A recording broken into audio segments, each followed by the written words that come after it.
Welcome back to Football Daily, where today we reveal 10 football teams with secrets they don't want you to know. Arsenal.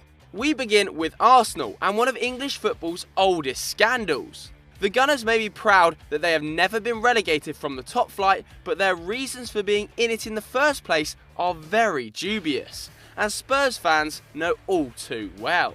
Politician and businessman Sir Henry Norris took over the club in 1910, when they were based in Woolwich, Kent, and moved them to the far more commercially viable area of Islington in 1913. This was met with outrage from Tottenham Hotspur, Chelsea and Leyton Orient, who feared that Norris planned to make Arsenal the supreme London club and take away their fans in the process. They were right.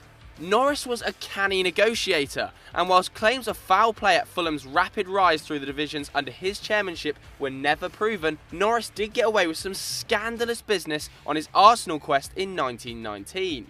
Following the First World War, the English top flight was increased from 20 to 22 teams, and whilst Arsenal had finished a mediocre 6th in the second division the season before, Norris was determined to get his team promoted. While Tottenham had finished bottom of Division 1, they were generally expected to keep their place as the league expanded. But having just been elected as a Conservative MP, Norris used his political standing to influence the FA committee, whilst keeping Tottenham's directors completely in the dark. A few backhanded bribes later, and a vote was made to elect the Gunners into the top division, and relegate Tottenham Hotspur. The Lily Whites were understandably outraged, and the fierce North London derby was born.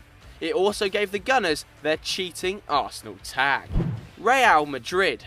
Next up we have Real Madrid, a club who have made a tradition of spending big bucks to get one over on their El Clasico rival Barcelona. But Alfredo Di Stefano's arrival at the Bernabeu is still arguably the most significant piece of business in Los Blancos history, and to this day still stinks of foul play to a lot of Barcelona fans. Di Stefano was the hottest prospect in world football at the time, and Barcelona had seemingly signed the Argentine forward from his official owners, River Plate. But they made the mistake of not negotiating with Colombian club Millonarios, for whom Di Stefano actually played for. Madrid capitalised on this, and despite Di Stefano actually turning out for Barca in a pre-season friendly, the man later dubbed the Blonde Arrow moved across to the Spanish capital, where he would achieve historic success.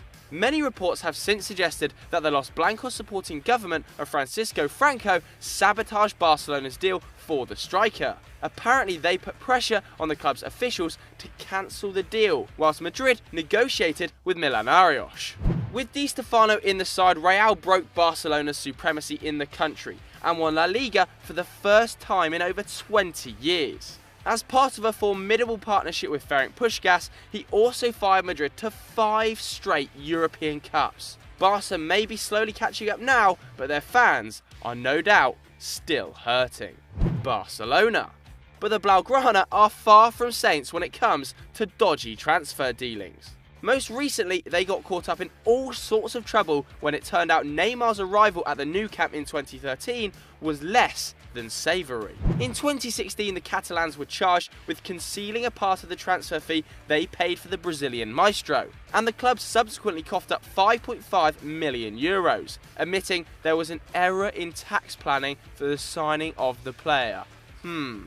DIS Esporte, the company who part-owned Neymar, were left incensed, claiming they had not received their fair share of the transfer money and had been betrayed. The Barca forward was lucky not to get jail time for fraud, and along with Javier Mascherano and Lionel Messi, has helped to cement the Blaugrana's image as tax dodgers. Chelsea. Next, we go to Stamford Bridge. Chelsea were one of many teams caught up in one of the most horrific scandals in football's history in 2016, and arguably came out worse than any other side after some nasty news was revealed. Just 2 weeks after harrowing news broke of a number of cases involving youth team coaches sexually abusing young English players, it turned out that Chelsea had paid former player Gary Johnson £50,000 in hush money to keep quiet about being groomed by Eddie Heath, the club's chief scout when he was a youth player during the 1970s. The West London Giants apologised profusely when the news broke, reasoning that the club had changed since the 1970s and merely wanted to respect Johnson's confidentiality. Johnson himself has since demanded more money in compensation from the club, claiming that 50 grand was not enough for the pain he suffered. Russia. With the World Cup kicking off in 2018, all eyes will soon be on Russia for the biggest sporting event on the planet. The giants of Eastern Europe have plenty of issues surrounding their football culture though, and they've been attempting to cover them up for years. Not very successfully though.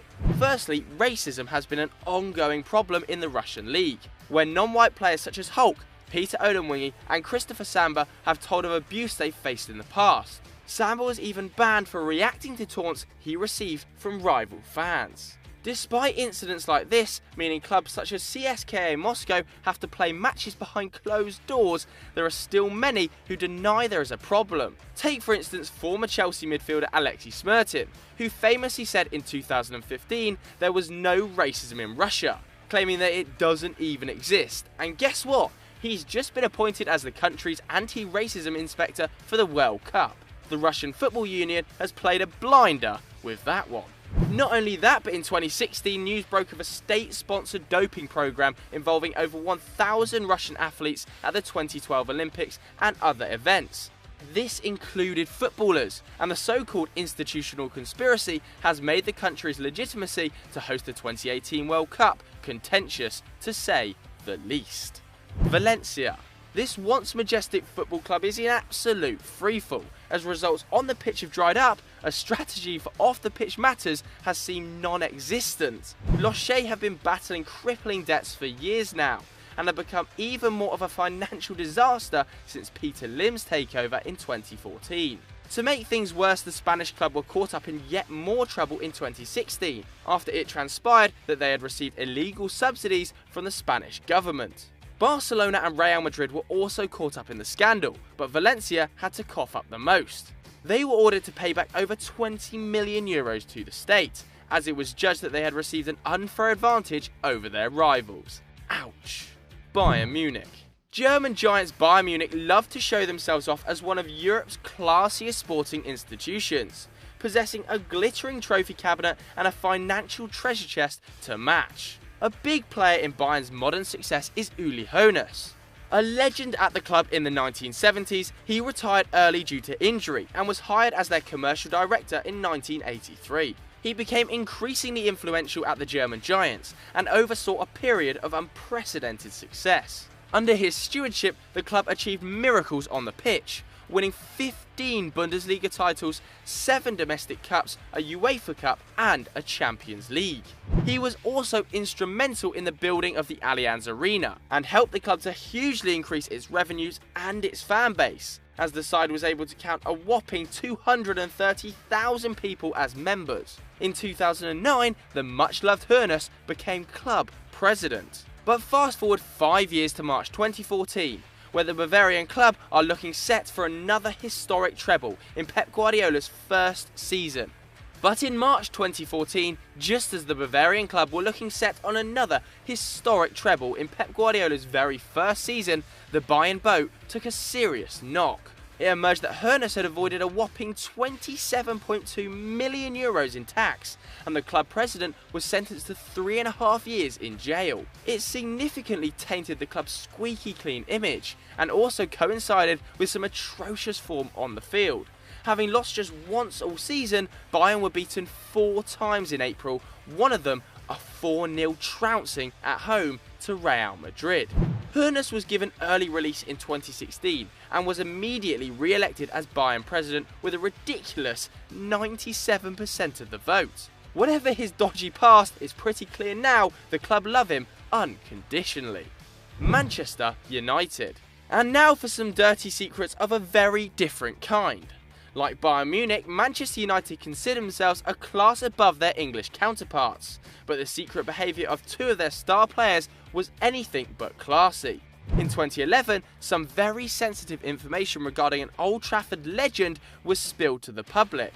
He may have thought he was safe after using a super injunction to gag the British media, but Ryan Giggs' good as gold public image was shattered after news leaked online of a filthy love affair between him and Welsh model Imogen Thomas.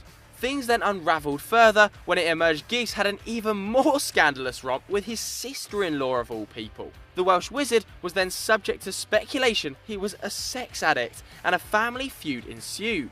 Along with the media storms that have surrounded Wayne Rooney's alleged multiple run-ins with prostitutes, we think it's fair to say that secrets have definitely come back to bite the Red Devils legends. Liverpool. Down the road to Liverpool now, and a piece of history that fans on the red side of the city don't want you to know. Liverpool supporters pride themselves on following the biggest and by far most successful team on Merseyside. Their rivalry with Everton is one of the friendlier derbies in England, but the Toffees are often looked down on with a cheeky arrogance by their red neighbours. But Everton actually have one over on their rivals, as they, not Liverpool, are the original homeowners of Anfield. Yes, Anfield. The club moved there in 1884 after noise complaints forced them to stop playing on Stanley Park, and happily played in front of large crowds for 8 years, including the inaugural season of the Football League. But the Toffees left the ground in 1892 after a dispute with club member and owner of Anfield, John Holding, who was judged to be ripping off the club. With an empty stadium on his hands, Holding decided to found a new club, and yes, you've guessed it, he named that side Liverpool. Malaysia. We finish up with a rather less well-known footballing nation, and a scandal which has passed by much of the footballing world unnoticed. In 1994, Malaysia witnessed one of the worst match-fixing scandals in history, when a corruption crackdown saw the arrest of over 100 players, coaches and officials. Many were sacked, and even more were given lifetime bans from the sport. The findings of the investigation were so bad that one government minister estimated that 70% of matches across the leagues had been corrupted. What's more, some of the players involved even claim they had been warned with guns by mafia men from bookmakers desperate to profit from fixed matches. Just a year before the scandal, the Malaysian national team had reached number 79 on the FIFA rankings, their highest placing ever. The scandal rocked the country for years, and they now sit at an embarrassing 162nd. That's lower than Yemen and Madagascar. In 2016, the Malaysian FA pardoned 73 of the players banned in the scandal, and they are now free to return to the game. We somehow reckon they'll be a little rusty. So we hope you enjoyed that, and if you want to check out more of our videos, then click here on screen. Don't forget to like and subscribe and get on our Snapchat and our Twitter.